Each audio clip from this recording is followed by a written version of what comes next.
ఈరోజు ప్రపంచ ఫార్మసిస్టుల దినోత్సవం.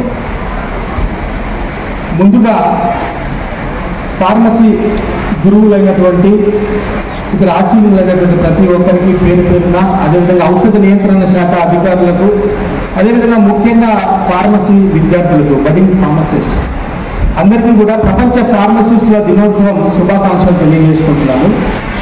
నా పేరు డాక్టర్ సింగనమల సుమన్. ఇదే తిరుపతిలో ఎస్వి గవర్నమెంట్ పాలిటెక్నిక్ కాలేజీలో డిప్లొమా చేశాను, ఎస్పీఎస్పీలో బీఫార్మసీ చేశాను, ఆ తర్వాత టీఆర్ఆర్ఎంసీపీలో ఫార్మసీ చేశాను, యోగవేమన యూనివర్సిటీలో ఎల్ఎల్బీ చేశాను.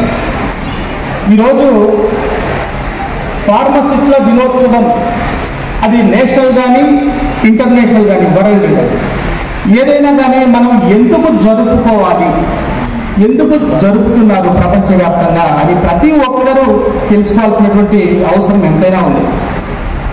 ఎందుకు ఈరోజు ప్రపంచ ఫార్మసిస్టుల దినోత్సవం ఇంత ఘనంగా ప్రపంచవ్యాప్తంగా జరుపుకుంటా ఉన్నారంటే, ఫార్మసిస్టులు వైద్య ఆరోగ్య రంగంలో ఎటువంటి పాత్ర పోషిస్తూ ఉన్నారు, రేపు భవిష్యత్తులో ఏ విధమైనటువంటి సేవలు అందించాల్సినటువంటి అవసరం ఉంది అని చెప్పేసి ఈరోజు ప్రపంచవ్యాప్తంగా వేడుకలు జరుపుకుంటూ ఫార్మసీ ట్రాన్స్ఫార్మేషన్ గురించి మాట్లాడుకుంటున్నారు.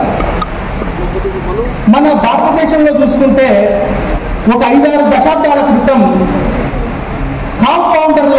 కాంపౌండర్లుగా ఉద్భవించినటువంటి ఫార్మసిస్టులు ఏ విధంగా డెవలప్ అయ్యారు, ఏ విధంగా ట్రాన్స్ఫార్మ్ అవుతున్నారు, ఏ విధంగా అడ్వాన్స్ అవుతున్నారు అనేటువంటి విషయాలను మనం తెలుసుకోవాలి.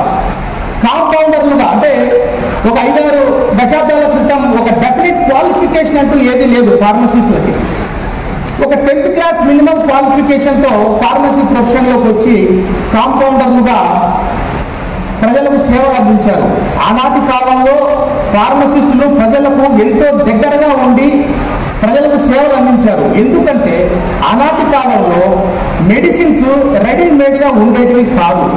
యాక్టివ్ ఫార్మాస్యూటికల్ ఇంగ్రీడియంట్స్ని అక్కడికక్కడ తీసుకొని డాక్టర్ గారు ఏవైతే ప్రిస్క్రిప్షన్ రాసి ఉంటారో దానికి సంబంధించి ఆ ఫార్ములేషన్స్ని ప్రిపేర్ చేసి ప్యాక్ చేసి రోగులకు అంటే వినియోగదారులకు అందించేటువంటి పరిస్థితి ఆనాటి కాలంలో ఉండింది.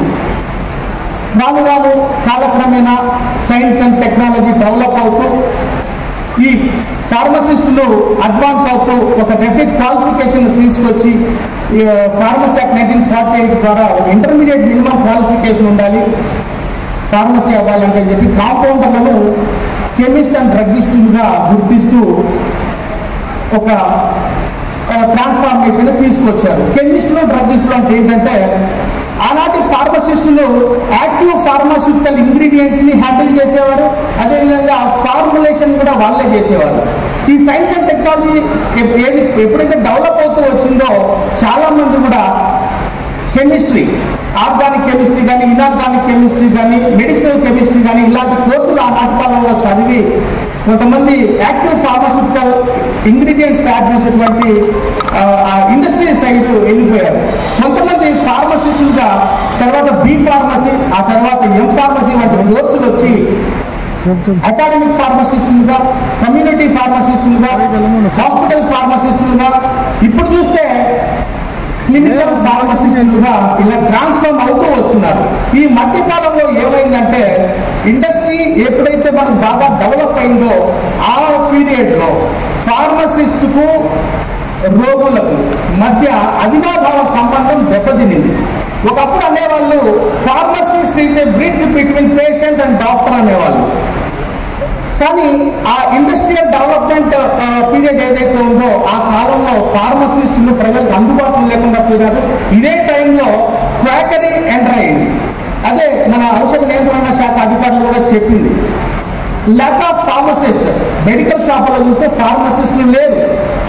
ఫార్మసిస్ట్ ఒక primary concern to the primary care and first aid అని చెప్పి ప్రపంచవ్యాప్తంగా ఫార్మసిస్టులను ప్రాక్టిసబుల్ ప్రొఫెషనల్స్గా ప్రపంచం గుర్తించింది. కాకపోతే ఇండియాలో ఒక చిన్న ప్రాబ్లం వస్తే మెడికల్ షాప్ పోతే ఒకటి ఫార్మసిస్ట్ ఉండడు. సో ఇలాంటి పరిస్థితులు డెవలప్ అయ్యాయి. ఆ తర్వాత ఈ ఫార్మసిస్ట్ ఏ విధంగా ట్రాన్స్ఫార్మ్ అయ్యాడంటే, 2008లో ఫార్మ్డి అనేటువంటి ఒక కోర్సును తీసుకొచ్చి మళ్ళీ ఫార్మసిస్ట్ను డైరెక్ట్ హెల్త్ కేర్ ప్రొవైడర్గా గుర్తిస్తూ ప్రజలకి సేవలు అందించాలనేటువంటి ఉద్దేశంతో ఈ కోర్సును తీసుకొచ్చారు. అదేవిధంగా మళ్ళీ 2015 సంవత్సరంలో ఫార్మసీ ప్రాక్టీస్ రెగ్యులేషన్స్ అని చెప్పి తీసుకొచ్చి ఫార్మసీ ప్రొఫెషనల్స్ను ప్రాక్టీసబుల్ ప్రొఫెషనల్స్గా గుర్తించి ఒక గైడ్ లైన్స్ అనేది ఇవ్వడం జరిగింది. కానీ ఈ గైడ్ లైన్స్ను ఎవరు కూడా ఫాలో అవ్వడం లేదు. అంటే మన భారతదేశంలో ఉన్నటువంటి చట్టాలను గైడ్ లైన్స్ను ఎవరు అందిపుచ్చుకోవటం లేదు. ఫార్మసీ ప్రాక్టీసబుల్ ప్రొఫెషన్ అని గుర్తించినప్పుడు ఎందుకు ఫార్మసిస్టులు outside the hospitals, outside the medical shops, community pharmacist ఎందుకు క్లినికల్ సెటప్స్ పెట్టుకొని ఎస్టాబ్లిష్ చేసుకొని ప్రజలకు సేవలు అందించలేకపోతున్నారు? ఈరోజు మనం చూస్తున్నాం. నేను లా చదివేటప్పుడు లీగల్ ఎయిడ్ క్లినిక్ అనేది ఒక పదం నాకు కనిపించింది. లీగల్ ఎయిడ్ క్లినిక్ అంటే ఏం లేదు, ఒక సెటప్ పెట్టుకుంటారు, ప్రాక్టీస్ సెటప్. అంటే లా చదివినోడు లా ప్రాక్టీస్ చేస్తున్నాడు, ఫిజియోథెరపీ చదివినోడు ఫిజియోథెరపీ ప్రాక్టీస్ చేస్తున్నారు, నర్సింగ్ వాళ్ళు నర్సింగ్ ప్రాక్టీస్ చేస్తున్నారు, మెడిసిన్ వాళ్ళు మెడిసిన్ ప్రాక్టీస్ చేస్తున్నారు, ఎంబీబీఎస్ చదివిన వాళ్ళు అలోపతి మెడిసిన్ ప్రాక్టీస్ చేస్తే, ఆయుర్వేదం చేసిన వాళ్ళు ఆయుర్వేదిక్ ప్రాక్టీస్ చేస్తున్నారు, వెటర్నరీ చేసిన వాళ్ళు వెటర్నరీ క్లినిక్స్ అంటే పెట్ క్లినిక్స్ అని పెట్టుకుంటున్నారు. ఇలా ప్రతి ఒక్క ప్రొఫెషనల్ ప్రాక్టీస్ రంగంలో ఉద్భవించినటువంటి ప్రతి ఒక్కరు వాళ్ళ ప్రొఫెషనల్ డొమైన్స్ ని ప్రాక్టీస్ చేసుకుంటా ఉంటే ఎందుకు ఇండియాలో ఫార్మసిస్టులు ఫార్మసీ వృత్తిని ప్రాక్టీస్ చేయలేకపోతున్నారు అనేది ఒక బిగ్ క్వశ్చన్ మార్క్ అయిపోయింది దేశంలో. కాబట్టి ఫార్మసిస్టులు ప్రతి ఒక్కరు కూడా తమ విద్య ఏదైతే